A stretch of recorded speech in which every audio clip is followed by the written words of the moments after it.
Beck, if you can move in just a little more. There we go. All right. All right, here we are. We are live now, day 2 at JEC World, and I have Cindy Squires of the ACMA and Rebekah Stacha of SAMPE joining me. Thank you both for coming by. Thanks and for having us. So we're going to be talking. First of all, we're going to talk a little bit about what's coming up on the horizon later this year with CAMX. But first of all, how has the show been so far for you all? Great. It's been a lot of traffic. It's been exciting. We're at the U.S. Pavilion. ACMA's got a little booth there and quite a number of our members. And we had the opening of the U.S. Pavilion yesterday, so that was a lot of fun. And I think people are having a good time. It's an exciting time for the industry. Yeah, it is. So, SAMPE is actually doing quite a bit here this year. So we now actually have a global pavilion. It's over there in the SME group. So in Hall 6. And we also are doing a full day of sessions in the open theater over in the back of Hall 6. So SAMPE is putting on a pretty big day today. That's huge. David stopped by yesterday, David Leach. He was talking a little bit. He's, I guess, one of the moderators. He is. And so that's pretty exciting. That's what for all day today? It is all day. There's four blocks of sessions. And we have presenters from each one of our regions covering different areas and different topics. So covering from SAMPE Japan, SAMPE China, SAMPE Europe, and SAMPE North America. So it should be a very good day of programming. That is great. And that's the first year, you said. This is an area where we're kind of working with JEC and doing some more things. And so it's something we're trying out both for JEC and for us. So we'll see how it goes. So let's talk about CAMX coming up. We think it's a while away, but time goes fast. It'll be here before you know it. September. In Orlando, Florida, right? Yeah, it is. And sunny Orlando. So tell us a little bit give us what's in store this year for this year's event. Well, I think we're expecting it to be a good-sized show. We're going to have over 500 exhibitors. I think that kind of the typical approach, starting with our tutorials, going to our programming, a great keynote. Who's the keynote speaker this year? Oh, well, I'm glad you asked that question, and I'm pulling it up because I want to make sure I get it right. Cheryl Connolly. She is the former chief futurist for Ford Motor. Yes, I saw that. We're really excited because this is someone who really understands the industry, and her job is to think about the future, what's going to be happening. I think kind of that's our theme continually, just to help the industry prepare for what's next. I think that's going to be a really good program. I do too. I really am looking forward to her talk. We had a great keynote last year, and I think we're really hoping to build on it this year. Really, again, looking towards where the future's going, both for our industry and how it fits in with where, overall things are advancing. So I'm looking forward to hearing from her personally. Yeah, I've actually pulled up some clips from her TED. I think it was a TED talk that I heard, and she's a fantastic speaker. So I'm looking forward to that. And the one this past year on artificial intelligence was super good. We had a lot of good feedback from that, just from the having him on the podcast and doing kind of a Q&A session with him was really fun. Yeah, I think it's going to be one of those things people don't want to miss. And if they missed it last year, I think there's a lot of people that worried about they didn't come last year. So I will tell you, I think you should definitely be in the audience this year to hear the talk we're going to have. So do you think, geographically it's located, we're back on the East Coast this year or, down in Florida. Is there a larger contingency of one? You think maybe on the West Coast, it's more maybe advanced composites. Maybe on the East Coast, it's more, construction, marine related in Florida. I don't know. Well, and don't forget the South is a big manufacturing area for the auto industry. That's right. So we have quite a lot of our members who are doing that. So, we do it intentionally because we do have slightly different industries, but it's, we've got advanced manufacturing kind of all over. For ACMA membership, we have members in 49 states. And so that just gives you a sense of how broad the composite industry is. What we do find is some of our members, particularly our national members who have distribution or things like that, they tend to bring the staff that are closer. And so the same companies will be there, but they might bring different staff. And so that's why people really like us moving it around. It just makes it a little bit more cost effective. Absolutely. Yeah. Well, you get, and I get comments from people that have been on the podcast, like, I'm not gonna make it this year just because of the location, but next year, it depends on where they're located and what's going on during that time. So, and East Coasters get cranky. Yeah, of course. Vice versa, so. I don't want Right. yeah. Well, we like to give a little bit of variety to where we're located, but we find most of the companies stay with us year to year, Yes. and they really find the value in being at CAMX every year. So they might, as we said, change some staffing they have because they give different opportunities. Sure. But they're there. And we do attract a little bit of a difference on the coast, maybe from some of our internationals that come. Yeah. So we're really looking forward to making that a strong play being in Orlando this year. Yeah, absolutely. So let's talk about this. I know we've talked about this in the past, the social media kit.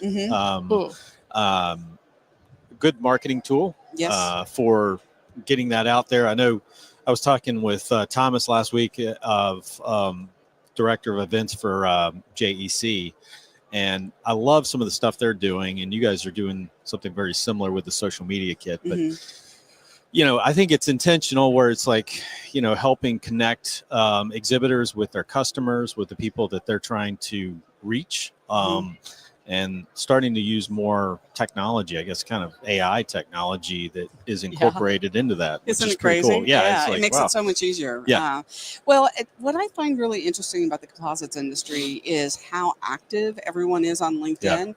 I think more than any other industry I've sort of worked in. And so what you find is people let folks know they're going to be here and they're connecting. So, everyone's got an app to try to get people to connect, but I'm finding it's much more so in LinkedIn that companies can, you can reach out directly and kind of figure it out. So I find when I'm here, I have to constantly make sure I'm looking at those LinkedIn messages because someone's telling me, the hell, I want to meet with you. So, but part of it too is really to help particularly a smaller, medium-sized company kind of figure out how they can stand out.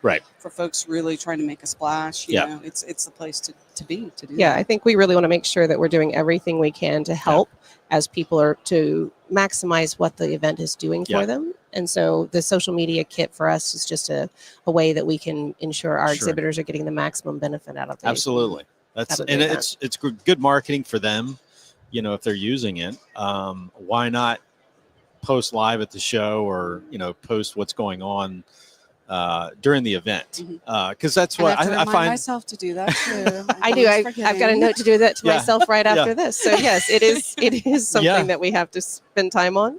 Well, in between, people are walking, they're meeting, but in between those meetings, they're sitting down, they're looking at their phone, they're pulling up LinkedIn, and seeing what's up, and they're like, oh, didn't realize that was going on. I need to go visit, Mold DS over here, so what else do we have going on? What are some of the exhibitor sponsor opportunities out there for companies that are quite a few. There are quite a few. So we still do have premium space available.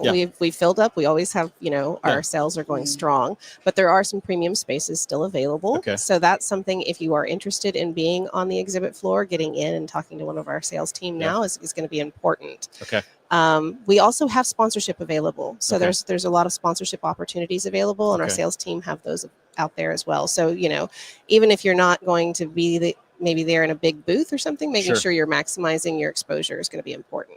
Well, one of the things looking at some of the research, what do people want when they come to an event? And what is a sponsor looking for? They really want kind of that interactive custom type experience. And so we've really made sure that our team is ready to work with you to say, hey, what kind of experience do you want people to have of your brand? How do you want to make that a splash? And signage can be part of it, but it could be, hey, we really want to build something. Of course. Very much something like our demo zone is one of those experiences, right? How do you create that unique thing? But and you don't have to have all the ideas. We've got people who can help you. That's fantastic. Talking about the demo zone, that's one of my favorite things, is just looking at some of the exhibitors that are demonstrating. I'm trying to remember some things that last year's show that really stick out, but the robot at MVP, the Lesta machine learning robot, was really cool. And I walked by there, and I could tell they had it was a huge turnout for them. Basically, just demonstrating with people that came by, just how to train this system. I know it's completely changing robotics. It's a totally new world. So in terms of exhibitors or demonstrations on the floor, people can expect pretty much what's been the same thing that's been going on in the past, right? Yeah, I think so. I think people like to showcase and show what they've done and what their innovations are. Of course, we will typically have the things that are for the ACMA awards, and so we have some of our best out there for that. That's right. But yeah, walking the show floor, seeing what's going on is going to be a big highlight for us. We also do the programming, though. So we have 115 papers that'll be presented, educational sessions, and some great featured sessions. One by DOT's vision on how innovative materials and solutions are fixing our infrastructure problems. So I'm looking forward to, and I think that's something that our group from our manufacturers will be very interested in. Yeah. Well, and Chrysler and Associates worked with ACMA one of our goals was to help people figure out sustainability, to really look at that. And so we actually are, Chrysler and Associates, they did the cladding for the George Lucas Museum, Narrative Arts in California. And so they're going to talk a little bit about that journey. It's wild to do. Every single panel was unique. Money was not an object, so they did some really interesting things. Wow. Okay. But we actually partnered with them to demonstrate what is the process of getting a life cycle assessment. So they basically, we did the life cycle assessment for that product, and they walked through the process. So they're going to be able to kind of talk about not only doing it, but then how do you quantify the environmental benefit. And so I think that's going to be exciting, but it's kind of a cool project too, just to see. So that's always neat to be able to listen in and hear how a cool project goes, right? Yeah. So, and we'll be doing things on advanced materials in space, as well as some of the things in supersonic materials as well. So I think there's going to be some real great featured panels that we have in our program. Yeah.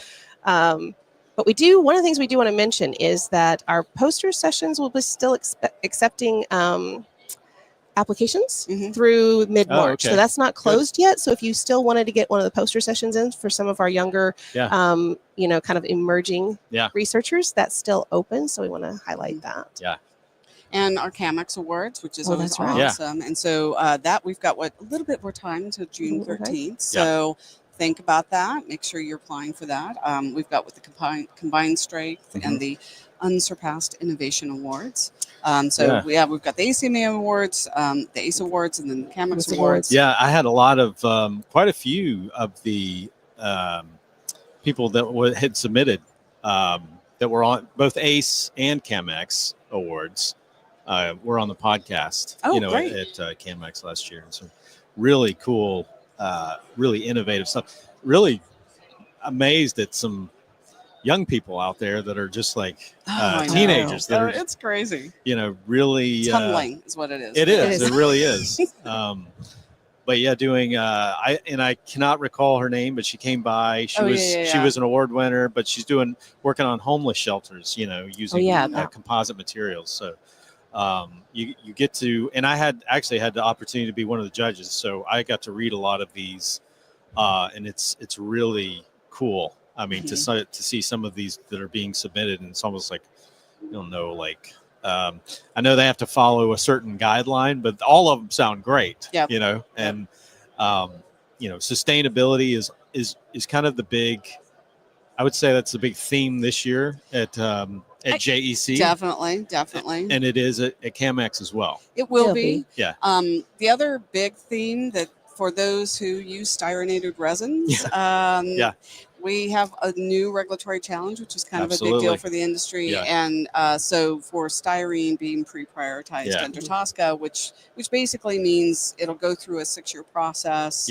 which starts with a risk assessment and a risk management. It's a big deal. And so what people are interested in is innovation. Yeah. How do I reduce styrene? But also just understanding what's the industry doing on their behalf. And we've brought together a pretty broad coalition of industry members. I was just meeting with National Marine Manufacturers Association just last week. ICPA is a big part of that as well. And so, what's the response from the Marine? That's a good point.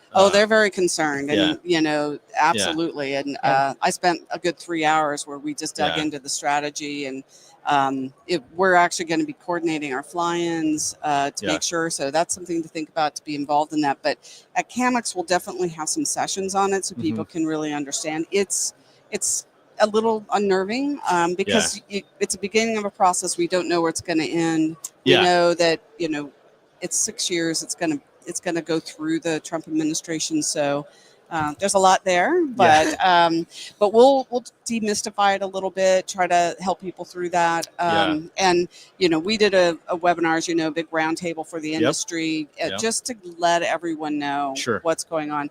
But a really big part of it is to tell the story of our industry. Absolutely. So I wouldn't be surprised if I have some folks coming to CAMEX to walk the floor to learn about that we want to make sure that can partner with us in working through this so that our regulators understand our industry, understand what we do. But it is a good opportunity. And I actually was walking around seeing people promote resin systems that don't have styrene in them. There's pros and cons, there's trade-offs. It's a complicated transition. Even just anything you can do to kind of think about holistically, how do you manage production, kind of lower your exposures. It's a chemistry we know a lot about, and we know that's probably why we're in this prioritization, because we have the best data set. We feel very confident about it, but we've got a partner, and so that'll be a big topic. Well, but I think that features one of the strengths about CAMEX, which is we're not only bringing people together to do the business, but we're actually working on imparting information that really helps them do their business themselves. So I think it's one of the strengths of CAMEX in particular is the fact that we do bring that programming that talks about what they're interested in, and we have the opportunity for them to walk the floor and do business. Well, and having a futurist, and that's kind of our theme too, is, to me, you need to know what the potential challenges are for the industry. You're making business decisions today. And if you really understand the landscape, you might make them a little bit differently. And so our job is to help you understand the landscape. Yeah. And no one likes uncertainty, whether it's in the market or whether it's regulatory. I mean, it's like, I just want to know what's happening regardless. Is it going to be styrene completely out, or what's happening? And I think the message is, yes, you need to be thinking down the road that there will not be styrene will not be something that is allowed at all.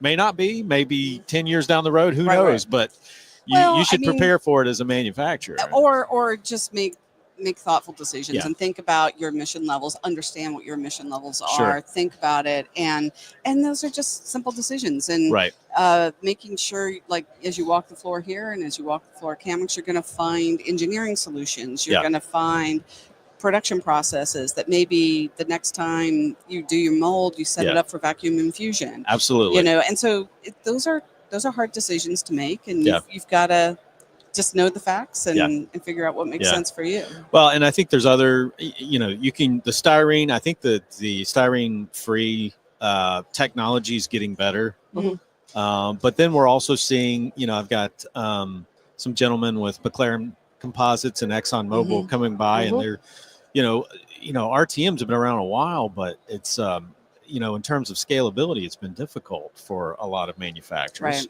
But I think the technology now with RTM resins is getting better, so it's a lot, it's getting easier to scale. We'll see. They'll be talking about that here shortly. In fact, Mike's over there. Yeah, there you go. But yeah, it's I'm excited about this year's event. I think we're going to have a huge turnout, and I'm looking forward to it as well. Any final thoughts?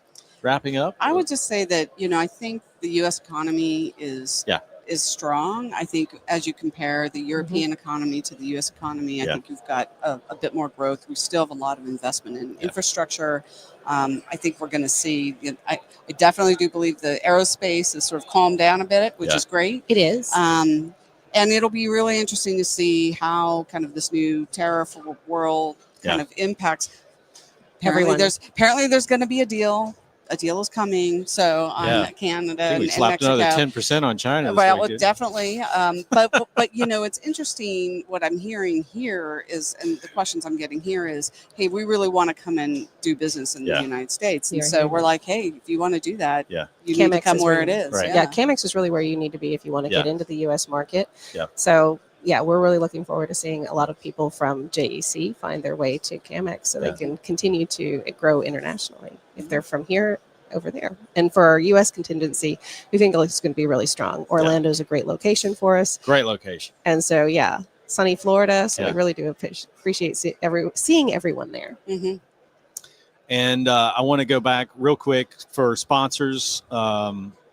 People that want to, there's still those opportunities. Definitely. Yeah. Where they just go to CAMEX, the CAMEX website. Yep. CAMEX show. Okay. I think you can put that in there, and and our team will just help you out. They'll work with you on what you're trying to achieve. I think they do a really good job of trying to figure out what are folks' objectives and then slot you in where it makes sense. Okay. Yeah. Our team is very much about being responsive to what somebody's trying to do at CAMEX and seeing if they can work with them. So we're looking forward to it. We do still have some booth space available. So I do want to encourage you, if you want to be there on site, to kind of reach out soon so we can get that squared away for anyone who's interested. And there are opportunities to do featured presentations as well. That's true. So sometimes that's a really exciting thing for folks to be able to do. So. Yeah. Well, as we get closer down the road to October, right? September. Yeah. I know we've moved it up a little bit. We're at the end. Yeah. So it's September. So our tutorial is September 8th, and then the general session and everything starts September 9th to September 11th. So we'll as we get closer to, I would say probably early August, July or something. Love to have you both back on. Yeah. And just kind of remind people, hey, it's right around the corner. Make your plans if you haven't, because there is one thing I do want to mention. Yeah. One thing that we're hearing is for those who are coming to the United States from outside is you need to apply for your visa early because there's an increased need to have in-person interviews. Yeah. And in particular, if you already have a visa that hasn't expired, let's say you got a 12-month visa, it's expedited if you do it before that expires. So check your visa because we were September last year. Yeah. Do it early. Get your appointment.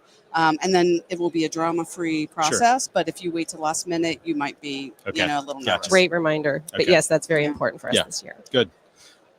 Cindy, Rebekah, thank you both for coming by. I just want to remind, if you're watching live, ACMA Hall 6, U.S. Pavilion, Aisle Q, U.S. Pavilion, and then Sampe is at Hall 6, SO9. SO9. So we're over in the subject matter expert area. Absolutely. But we're really looking forward to seeing people stop by, and we will both be in our respective booths if you want to stop by and say hello. So do I have to call you a subject matter expert? I don't know if we would do that just yet, but I'm working on it. That's my new. But I'm going to have plenty of subject matter experts hanging out around me. That's my goal is to have them hang out around me. Well, thank you both. Best of success at this show, and I look forward to catching up with you down the road. Absolutely. Thank you very much for having us. Thank you.